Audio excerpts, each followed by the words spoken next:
تبارك الذي نزل الفرقان على عبده ليكون للعالمين نذيرا. الله الله.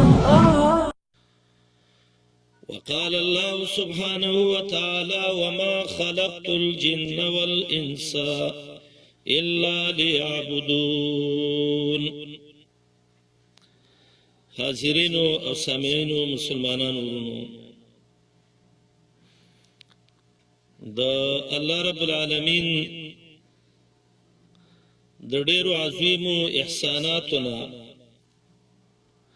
خاص کر په انسانیت باندې دادی چې الله په ټولو مخلوق کې انسانان عزتمن مخلوقات ګرځولي دي. دا عزت د انسان دا د هر انسان نه دی، دا به د هغه انساني چې هغه خپل رب او د رب حکمونه وپېژني. دغه انسان دی الله ته سورة العصر کې تاواني ویلی دی، ان الانسان لفی خسر. ځکه انسان کې چې کله ایمان نه دین پکې نه نو دا د تاوان نه ډک انسان دی، د خیر والا نه دی، خیر چرې دا نشي موندلی. کامیاب او عزتمن او د الله په نزد د اوچت شان والا هغه انسان دی چې هغه د الله نه یېره، تقوا، د الله بندگی، عبادت په هغه کې. او الله رب العالمین هغه انسانان چې د الله بندگی نه کوله او د الله نه یېره نه کوله، نو قرآن کریم کله د هغوی نه تعبیر په سپیڅه کوي او کله ته الله تعبیر په خرڅه کوي او کله ته رب العالمین تعبیر فالانعام سکی. نو دا منګ او تاسو لا یو لوی درس را کوي په دې باندې چې کامیاب او د عزت انسان هغه دی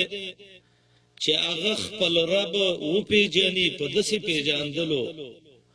چې الله پاک کوم مقصد له پیدا کړی دی چې دا د هغه مقصد دپاره خپل زندگی صرف کی، مال خرچ کی، اولاد بچی ټول دغه مقصد له وچلی. رب العالمین د انسان د پیدایش بدایه او ابتدا چې ذکر کوي نو سورة زاریات کې الله وی وما خلقت الجن والانس الا ليعبدون. علماء وی کلمه د ما او د الا راوړې ده، دا حصر پیدا کوي، یعنی بنده صرف د الله بندګۍ له پیدا دی. او لیعبدون کې جمع راوړې ده، اشاره دې ته ده چې د الله بندګي د الله د ټولو بندګانو نه الله طلب کړی ده. همدغه وجه ده چې الله پاک د پیغمبرانو تذکره کوي، نو اولنۍ شروع پیغمبرانو د الله بندګۍ ته ورکړې ده. سورة اعراف چې سر فهرست ذکر کړی دی د نوح علیہ السلام، د هود علیہ السلام، د صالح او د شعیب علیهم السلام واقعات. نو په هغه ټولو کې دا دی چې دا پیغمبران راغلي دي، نو اولنۍ خبره کړې ده یا قوم اعبدوا الله، قومه د الله بندگی وکړي. د الله بندگی بهترین شی دی. او څونه پیغمبران چې د هغه تاریخ قرآن مونږ ته ذکر کړی دی. جناب محمد رسول الله علیه وسلم ته وی ستانه مخکې چې څومره پیغمبران راغلي دي نو دا خبره کړې ده چې لیعبدون د الله بندگی وکړي. عبادت علما وی اشرف مراتب العبد، د بنده په مرتبو کې اوچته مرتبه د عبادت ده. جناب محمد علیه السلام چې رب العالمین د هغه تذکره کوي نو الله داسې نه وایي چې دا نور دی او بل دی او بل دی. الله وایي وان کنتم فی ریب مما نزلنا علی عبدنا، هغه پیغمبر چې هغې کې عبدیت و. سبحان الذي اسرى بعبده ليلا من المسجد الحرام بنی اسرائیل کی د نبی صفات ذکر کئی چې د کی عبدیت ده وانه لما قام عبد الله يدعوه كادوا يكونون عليه لبدا د نبی علیہ السلام صفت ده عبدیت من سورت فاتحه کی دا خبر عنوان سوال کو او د تمام دینونو خلاصه چې قرآن راغسته ده چې امام ابن کثیر وی هغه دو خبرې دي یو دا چې بنده عابد شي او د رب العالمین بندگی وکي او دویم دا چې بنده مستعین شي او الله مستعان منه وګڼي ایاک نعبد و ایاک نستعین او بندگان چې هغه ختمیږي او د دې بندگانو بندگی او د دې د عبادت چې الله رب العالمین د هغې نه مطالبه کړې ده نو د یو ورځ د پاره نه ده بلکې الله وی واعبد ربک حتی یأتیک الیقین د الله داسې بندګي وکړه چې هغه یقیني مرګ دله راشي نو چې مرګ دله راغی نو د مرګ نه وروسته بیا بندګي نشته دی نو عبادت هغه شی دی چې بدايه د شروع د مخلوق د پیدایش الله غرض دا ذکر کړی دی او نهایت مخلوق د جون چې ختمیږي نو هغه د الله رب العالمین بندگی ده واعبد ربک حتی یاتیک الیقین ملائکه له چې الله عزت ورکړی دی په عبادت سره عباد مکرمون قرآن وتویلی دي عبادت په جانګرو دا ضروری خبره ده چې عبادت څه شي ته وایي عین با دال د دې درې ټکو نه دا لفظ جوړ دی عباده کې معنی د عاجزۍ او د ذلتی کما جامه کپړه چې هغه ډیره زړه شي نو عربان هغه ته الثوب المعبد وای زړه جامه ځکه دا ډیره سولیدلی او بالکل ځان ختم کړي نو بنده چې ډیر ځان ذلیل کی الله ته نو دا عابد ګرځي هغه لار چې پاغي ډیر مخلوق رواني نو عربی مقوله ده طریق معبد هغه لار چې ډیر خلک پیزي د لبید یو شعر کې دی د طرفه یو شعر کې تباری عتاق ناجیات و اتبعت وظیفا فوق مور معبد المور المعبد اغلار چې پاغي ډیر خلک زی نو معنی د ذلت پکې نو عبادت د دې وجه نه وي چې دې کې به بنده خپل رب ته ځان ذلیل کوي الله ته به ذلت دغه کوي دې وجه نه علما وي عبادت الشرعي ستوي وعبارة عما يجمع كمال المحبة مع الذل والخوف والرجاء عبادت د درې شیونو عبارت ده د الله سره محبت د الله نه یره او د الله نه امید او دا عبادت علما وی مشابه ده د یو مرغه سره چې داغه دو وزري او یو سری نو د الله محبت دا رأس العبادت ده د عبادت سر ده چا چې د الله سره محبت نه د چا زړه کې چې د قرآن محبت نه د پیغمبر محبت نه د آسماني وحي محبت نه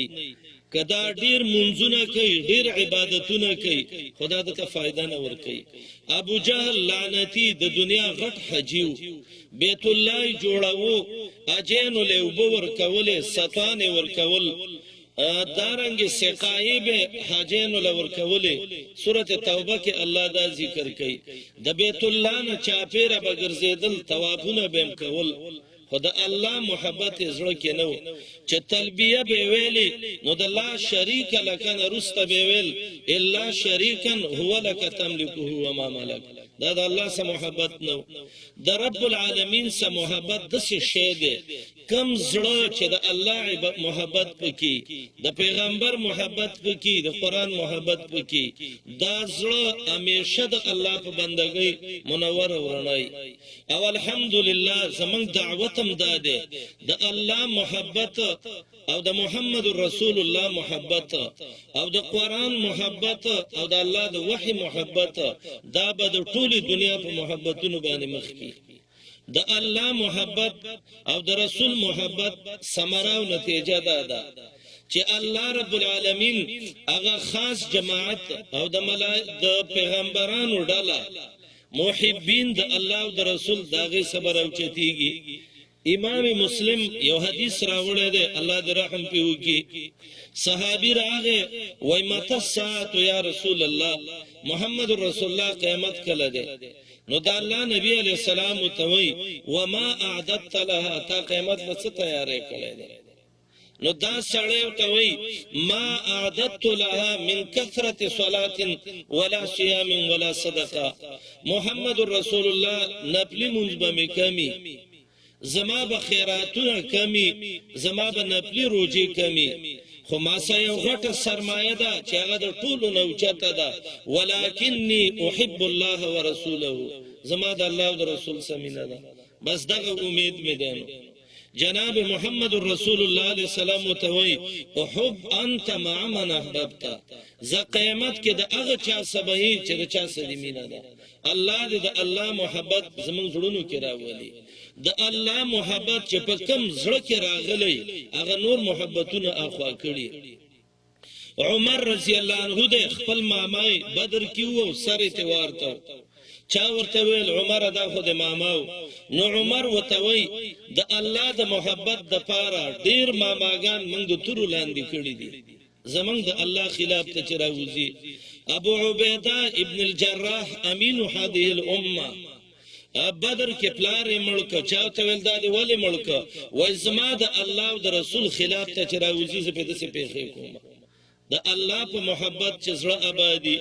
مصعب بن عمر دی ورور ابو عزیز ابن عمر چانی ولید بدر کې ابو الیسر انصاری صحابي او په مړی ولډونګه خخې کړی دي نو دا ورور ابو عزیز مصعب بن عمر ته وای ورور دې سړینا مخلاص کا نو هغه د انصاری ته وای شد یادک علیه فان امه ذات متاع لاج په خکلا کا او خیر ډونګي په ولګوا د مالدار خزي بچي د پیسې بدر کله نو دا ورور ته د لاندې आवाज کوي احاده وصات کبي ابن زما د ابي بچي ستا دغه وصیت زما بارکه تزما ورور نه نو صحابیو ماشاء الله هغه د الله په محبت هغه زړونه جوړ شوی نو مصعب بن عمر وتوي ان هذا اخي دونك زما ورور دا انصاری دی چې مسلمان دی زما د عقیده یو ده الله یو دی پیغمبر یو دی کتاب یو دی دین یو دی تر اسه یو مور کې شهید کې تاسو ما ورور ولیدا دا هغه خلکو چې د الله رب العالمین سره د محبت د محمد علیه السلام سره محبت په دې مقدار باندې چې د نبی علیه السلام مینا دا به په ټولو باندې مخکې کوله د رسول الله علیه السلام نه به ځان قرباني کوو خیر د زمنګ مال بچی دی نه خو چې محمد رسول الله ختم نشي او دا اسباب به قتل غواړي چې د الله سره محبت زمنګ څنګه پیدا کیږي قرآن لستل په سوچ د الله محبت ور پیدا کوي د الله صفاتونو کې سوچ فکر د الله محبت پیدا کوي نور مینه د زړونو نه لري کول د الله مینه را مخ ته کول دا لس اسباب علما ذکر کوي نو د الله د عبادت لوی شهدا ده چې زړونو کې به محبتي ورونو کو زړه کې د چا محبت د الله سنئ او دا هر څومره بندگی کوي ولاړ به سر بکته پورته کوي او ثواب یې نه ملاوي وقدمنا لهم الى ما عملوا من عمل فجعلناه هباء منصورا امام مسلم رحمت الله علیه یو حدیث راوړی دی عائشہ رضی الله عنها وی محمد علیه السلام ویل چې یو ځل ز شام ته تلم او شام ته چلاړم نو ما وکتل یو کاسه لګیدلې و یو شی وسپنه و چې هغه لاندې ډیر خلک سوري تناسو وای محمد رسول الله علیه السلام زم کې ناستم وای ما دا خلکو نه تاسو چې دا څه شی دی وای ما ته ویل چې جبنه ابن جدعان دا د عبد الله ابن جدعان هغه کاسه ده چې زرو ملمانو له په یو ځای ډوډۍ پکې ورکوله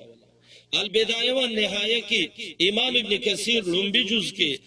په قصه عبد الله ابن جدعان کې د ډېر عجایب راوړي دي یو عجیبه داوا چې اخیرانه حج کوو نو په دغه کال لس زره وخان د شام او د یمن نه رابار کړیو، غنمو، ستوانو، غوړیو، ګبینو، ټول خوراکي موادو. او د بیت الله گیټ او دروازې ته وخته او اعلان وکړ، حجاج بیت الله انتم العام ضيوف ابن جدعان. د بیت الله ملمنو سکالی به ټول د عبد الله ابن جدعان ملمانه وي. ګوره تاسو خپل ډوډۍ باندې خورئ، دومره سخا د خلکو کې و. عائشہ رضی اللہ عنہا وی ما جناب رسول اللہ علیہ وسلم تاویل آین پاوہو دالکا دا بدل دا خیراتون پیدا ورکی وی ما تاویل چا عائشی پیدا ولنا ورکی ما قال فی یوم من الایام رب اغفر لی یو رز دا ورزون دا نویلی چا اللہ ما او بخی زرکی دا اللہ محبت نو دا بخنی محبت نو نو دا اللہ سا محبت دا اللہ سا منہ کول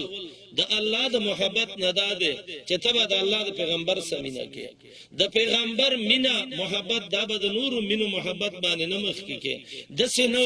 چې وای چې خیر ده محمد رسول الله هم د سی ویلي دي خو پلاني صاحب هم د سی ویلي دي اپلانی بزرگم د سی ویلي دي پلار خپه کیږي تر خپه کیږي ماما خپه کیږي ابي خپه کیږي او قام قبيله او نسب خپه کیږي دا د ایمان علامه نه ده د ایمان او د عبادت اولنې مقصد او بنیاد دا ده چې د انسان به د الله رب العالمین سره محبت وي او چې قرآن او حدیث ګوري نو په دې مضمون باندې ګڼ روایت کده دې شرح سره کوي 2-3 غنټې په لګيږي خو دومره به وو چې عبادت کې لوی شی د الله سره محبت ده کله چې زمونږ زړونه د الله په محبت آباد شو به زمونږ د بندګۍ خوندونه ګورو او چې د الله سره مینه رااله نو دوه څیزونه نور دي یو ته د الله نه یېره وي د الله نه یېره علما وي دا صوت المؤمن وهو الصوت الشارد دا غتیز چابک نه چې مؤمن د ګنا نه منی کوي او دویم د الله نه یېره دی باندې انسان ته د الله د بندګۍ او د عبادت مزه حاصلېږي او دریم شی هغه ته ویل کېږي رجا او امید د الله نه دا یو خبره چې د الله محبت چې زړه کې راشي او د الله نه یې زړه کې راشي او به د رب العالمین امید زړه کې راشي به عبادت مزم کوي عبادت کاملم شي ام دقه چیز ده چې الله بنده دې له پیدا کړي و عبادت الرحمن غایت حبه ما ذل عابده هما قدوانی عابد معبود سره بمینه کوي او ځان به تذلیل کوي دی باندې به ان شاء الله اکتفا وکړو آینده کې به درس کې دا دوه خبرې ذکر کو یو ورځ به ان شاء الله دا ذکر کو چې د رب العالمین نه یېره عبادت کې څومره اهمیت لري او دویم ځل بدای چې د الله سبحانه و تعالی نه امید ساتل عبادت کې دا څومره حیثیت لري الله دې موږ د الله سمینه کوون کی د الله رب العالمین نه یریدون کی د الله نه امید کوون کی جوړ کی د الله او د الله د پیغمبرانو او د آسماني وحی او کتابونو محبت الله دې زموږ زړونو کې راولي چې د عبادتونو په مزه او په خوندونو پوه شو اللهم صل وسلم علی نبینا محمد و آله و صحبه اجمعین جزاکم الله خیرا و اکرمکم